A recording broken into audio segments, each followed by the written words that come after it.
And back to our top story tonight, Venezuela becoming the first nation to authorize its own digital currency.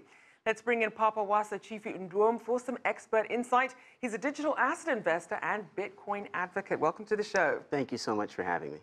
So as we know, Petro is tied to the price of 1 barrel of Venezuelan crude oil. How much of a gamble is that move given what we're seeing with oil prices? I think from an investor standpoint, there's really no investment case for the Petro. It's something that, Bitcoin is so exciting, and it has spawned this active industry that people are calling blockchain, and there's a certain blockchain called NEM on which the Petro is issued. But the reality of the situation is that the Petro is really an example of the irrational exuberance that's going on in the market.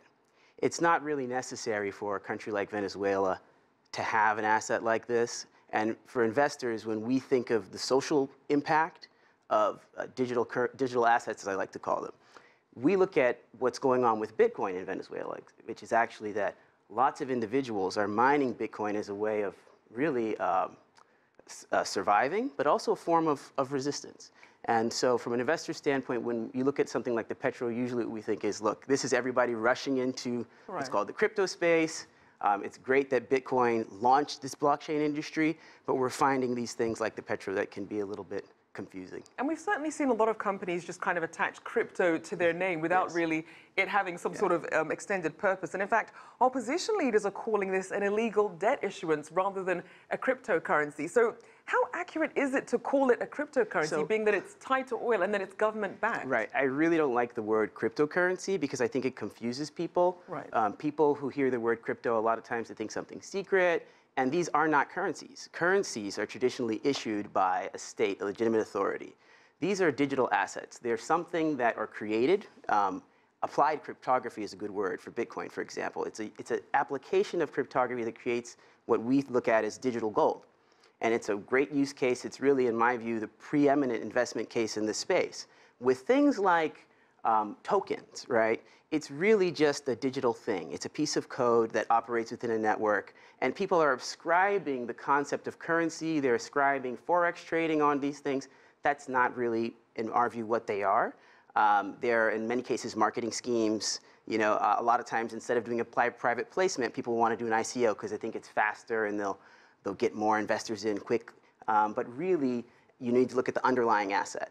And in Bitcoin, the underlying asset is a cryptography, is an asset that's secured with cryptography and a large payment network that allows for instant value. Very simple to understand. For things like the Petro, it's way too complicated. If you try to read the white paper, you'll be confused and wonder why this even exists. Now, despite the fact that there is still a lot of gray area with this, we're seeing that President Maduro said that the Petro raised close to 4.8 billion yuan, which is about $735 million with its pre-sales on Tuesday.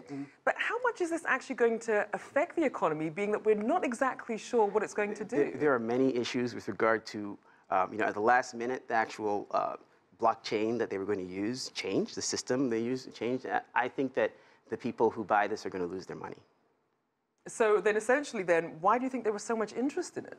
And once again, it's emblematic or symptomatic of something of a bubble that is being fueled by interest in really revolutionary technology. And so a lot of people are coming up with great ideas, but there are also a lot of bad ideas. Technology is as good or bad as the people and systems behind it. So you're finding everybody rushing into blockchain. Blockchain is like the new consulting. If you want to be a consultant, you call yourself a blockchain specialist, then you can consult and earn money. It's just a part of a craze that's going on, and I think we'll probably see more things like this. Right. But it's actually a wonderful analogy for the issues going on in digital assets. You have the people on one hand mining Bitcoin, trading in Bitcoin in order to survive, and then you have a government jumping on what's really a shady ICO. Now, we do want to get to this idea of it being, as Venezuela is saying, a way to really circumvent the U.S. sanctions.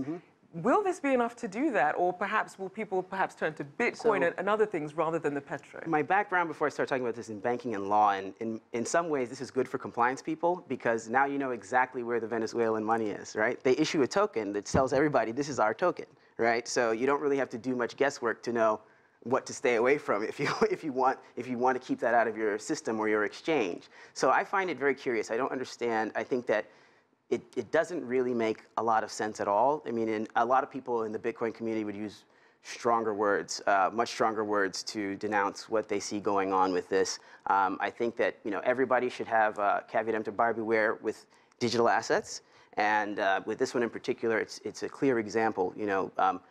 For the people running the particular blockchain, how do you think through a dictator who's oppressing his people, whose economy is collapsing? How do you think through that person using the asset you've created? What steps have you put in place to anticipate and correct this? It's one of the main reasons why when we look at investors, when we look at the social impact, we think that Bitcoin, it could be something that's purchased by central banks. I think that's really the only cryptocurrency use case for governments, is just holding it as reserves, not issuing their own tokens. But to be fair, some would argue that something's better than nothing given the spiral that Venezuela's in. Unfortunately, we will have to leave it there. We'll have to give our thanks there to Papa-Wassa Chiefy Nduom, digital asset investor and Bitcoin advocate.